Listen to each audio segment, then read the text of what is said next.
சிலர் சொல்லுவாங்க, சத்தியம் சிலருக்கு சக்கரை பொங்கல் அப்படின்னு சொல்லுவாங்க. எதுக்கு எடுத்தாலும் சத்தியம் பண்ணுவாங்க. அது நல்லதா என்னன்னு தெரியாமலே சத்தியம் எதுக்கு எடுத்தாலும் சத்தியம் பண்ணுவாங்க.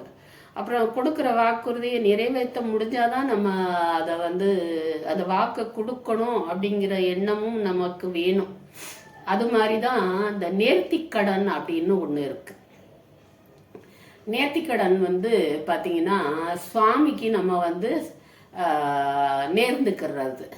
உப்பு மிளகு வாங்கி போடுறதுல ஆரம்பித்து உடல்நலம் சரியில்லைனாலும் சரி, வியாபாரம் சரியில்லை, வீட்டில் நிலைமை சரியில்லை, அந்த மாதிரி ஏதாவது பிரச்சனைகளுக்கு நம்ம நேர்த்திக்கடன் டக்குன்னு வச்சிருவோம். ஆனால் வைக்காதவங்களே இருக்க முடியாது. கடவுள் நம்பிக்கை இருக்கிறவங்கள அந்த நேர்த்திக்கடன் வைக்காதவங்களே இருக்க முடியாது. நானே நிறைய நேர்த்திக்கடன் வச்சுருக்கேன். ஆனால் அது எல்லாத்தையும் செலுத்தினேன்னு சொல்ல முடியாது. என் தம்பிலாம் பார்த்தீங்கன்னா சென்னையிலேருந்து இருக்கன்குடிக்கு மொட்டை போடுறதுக்காக அவனுக்கு நேர்ந்துக்கிட்டு போக முடியாமல் 6 வயசு வரைக்கும் ரெட்டை ஜடை போட்டு ஸ்கூலுக்கு போனான். ரெண்டு ஜடை 6 வயசு வரைக்கும் 2 ஜடை போட்டு ஸ்கூலுக்கு போனான். சமயத்தில் எங்கள் அம்மா நல்ல 2 ஜடையிலையும் பூ வச்சு விடுவாங்க. அந்த காமெடியெலாம் கூட நடந்திருக்கு எங்கள் வீட்டில்.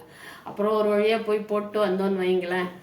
அப்புறம் பார்த்தீங்கன்னா உண்டியில் உடச்சி போட்டு வந்தோம். அப்புறம் பார்த்தீங்கன்னா இந்த நேர்த்திக்கடன் வைக்கிறதுல எங்கள் அம்மா ஒரு விஷயம் சொல்லியிருக்கிறாங்க. அம்மாவோட பாட்டி நாங்கள் ஆட்சின்னு சொல்லுவோம். அம்மாவோட ஆட்சிக்கு குழந்தையே இல்லாமல் இருந்திருக்கு. குழந்தையே இல்லாமல் இருந்ததுனால அவங்க என்ன பண்ணியிருக்காங்க, ராமேஸ்வரத்துக்கு நேர்த்திக்கடன் வச்சுருக்காங்க. எனக்கு குழந்தைகள் பிறக்கட்டும், முப்பேர் வைக்கிறேன் அப்படின்னு சொல்லி. முப்பேருன்னாக்கா அப்போ பிள்ளைங்கள்லாம் எத்தனை பிள்ளைங்கள் தான் பெறுவாங்கன்னு எல்லாம் இல்லை. அதனால 3 குழந்தைகளுக்கு உன்னுடைய பேர் வைக்கிறேன், முதல் 3 குழந்தைகளுக்கு உங்களுடைய பேர் வைக்கிறேன் அப்படின்னு சொல்லிட்டு எனக்கு கண்ணு கூசுறதுனால இதை மொபைலை பார்க்க கொஞ்சம் இது பண்ணிகிட்டே பேசுகிறேன். அப்போது முப்பேர் வைக்கிறேன் அப்படின்னு முதல் 3 குழந்தைகளுக்கு பேர் வைக்கிறேன் அப்படின்னு சொல்லி எங்கள் அம்மாவோட தாத்தா நேர்ந்துக்கிட்டு இருக்காரு. நேர்ந்துக்கிட்டதோடு இல்லாமல் ராமேஸ்வரம் போய் 48 நாள் தங்கி இருக்காங்க. 48 நாள் தங்கி தினமும் காலையில் குளிச்சுட்டு சாமியை தரிசனம் பண்ணிட்டு காலை பொழுது விரதம் இருந்து மதியம் அங்கேயே சமைச்சு தரையை மெழுகி அதில் சோறு போட்டு சாப்பிட்ருக்குறாங்க. மண் சோறு சாப்பிட்றதுன்னு கேள்விப்பட்டிருப்போம் இல்லையா? அதுதான் 48 நாள் ஒரே ஒரு வேளை சாப்பாடு தான். இப்பெல்லாம் அதெல்லாம் யாரும் கடைப்பிடிக்க முடியறதில்ல. யாருன்னு சொல்ல முடியாது, பலரால் கடைப்பிடிக்க முடியறதில்ல ஒரு வேளை சாப்பாடுங்கிறது. அது 48 நாள் ஒரு வேளை சாப்பாடு, அதுவும் தரையை மெழுகி மண் சோறு சாப்பிட்டு வந்திருக்காங்க. விரதம் இருந்துட்டு 48 நாள் கழிச்சு வீடு சேர்ந்துருக்காங்க. அதுக்கப்புறம் அம்மாவோட பாட்டி ஆச்சி குழந்தை தரிச்சிருக்காங்க. குழந்தை தரிச்சு முதல் 2 குழந்தை பிறந்திருக்கு. முதல்ல ஒரு குழந்தை, 2வது ஒரு குழந்தை பிறந்திருக்கு. 2 குழந்தைகளுக்கும் அங்கே உள்ள பேர் ராமேஸ்வரம் அந்த சாமி பேர் வச்சிருக்கிறாங்க. அதுக்கப்புறம் 3வதா ஒரு பெண் குழந்தை பிறந்திருக்கு. பெண் குழந்தை பிறந்ததுக்கு பிறகு தாத்தா சொல்லி நினைச்சிருக்காரு, அதான் 2 பேர் வச்சிட்டோமே, அப்புறம் என்ன இந்த பிள்ளைக்கு வேற பேர் வைக்கலாம் அப்படின்னு சொல்லி எல்லார்கிட்டையும் சொல்லி இருந்திருக்காரு. இதுக்கு வேற பேர் வச்சுக்கிறலாம் அப்படின்னு சொல்லி மற்றவங்க அதை என்ன சொன்னாங்களோ தெரியல. அவர் சொல்லி முடிவு பண்ணிட்டாரு. அப்புறம் என்ன ஆகுதுன்னா, அது 30 நாள் கழிச்சு தான் அந்த குழந்தைய வெளியவே கொண்டு வருவாங்க. வெளியே கொண்டு வருவாங்கன்னா அந்த வீட்டுக்குள்ள மற்ற இடங்களுக்கு கொண்டு வருவாங்க. அது வரைக்கும் முட்டு வீடுன்னு சொல்லுவாங்க. அந்த முட்டு வீட்டுக்குள்ள தான் அந்த குழந்தையும் தாயும் தனியா இருப்பாங்க. அவங்களுக்கு சாப்பாடு எல்லாமே அங்கதான் கொண்டு போய் கொடுப்பாங்க. அந்த முட்டு வீட்டுக்குள்ள இருந்திருக்கிறாங்க. அப்ப பாத்தீங்களா, அன்னைக்கு நைட்டு மழை இல்லை, ஒண்ணுமே இல்லை. வீடு வந்து கார வீடுன்னு சொல்லுவாங்க, அந்த காலத்து கார வீடுன்னு சொல்லுவாங்க. அப்போ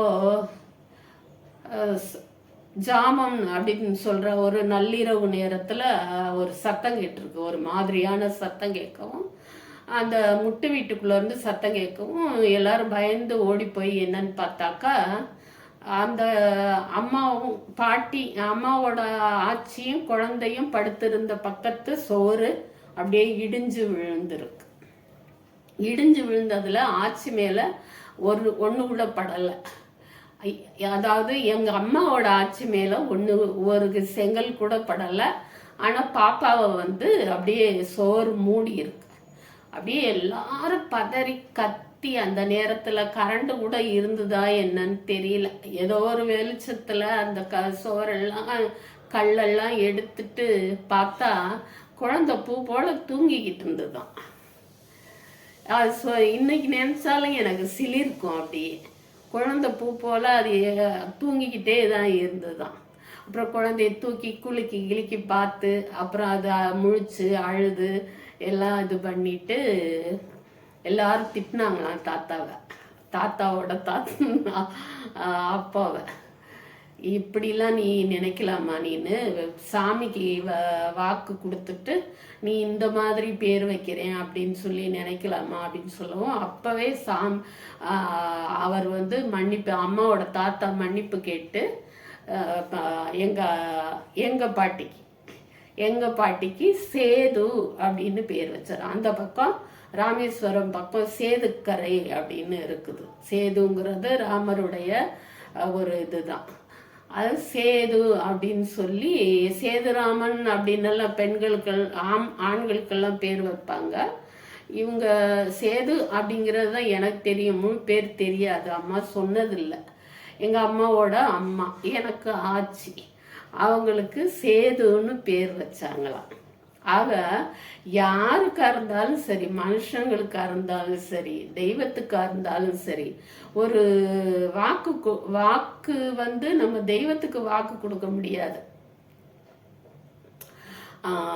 ஒரு நேர்த்திக்க செய்கிறேன் அப்படின்னு ஒரு இது பண்ணும்போது நம்மளால முடியுமா அப்படிங்கிறத நினைச்சு பார்த்துட்டு தான் நம்ம அதை செய்யணும்.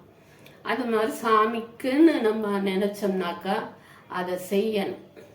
அதை பரீட்சை பண்ணி எல்லாம் நம்ம பார்க்கக்கூடாது. இது வந்து அம்மா சொல்லி நான் கற்றுக்கிட்ட பாடம். இது மாதிரி உங்களுக்கு ஏதாவது அம்மா சொல்லியோ எப்படியோ அனுபவங்கள் இருக்கா சொல்லுங்க. இந்த பதிவை நீங்க பார்த்ததுக்கு ரொம்ப நன்றி. அடுத்த பதிவுல பார்க்கலாம்.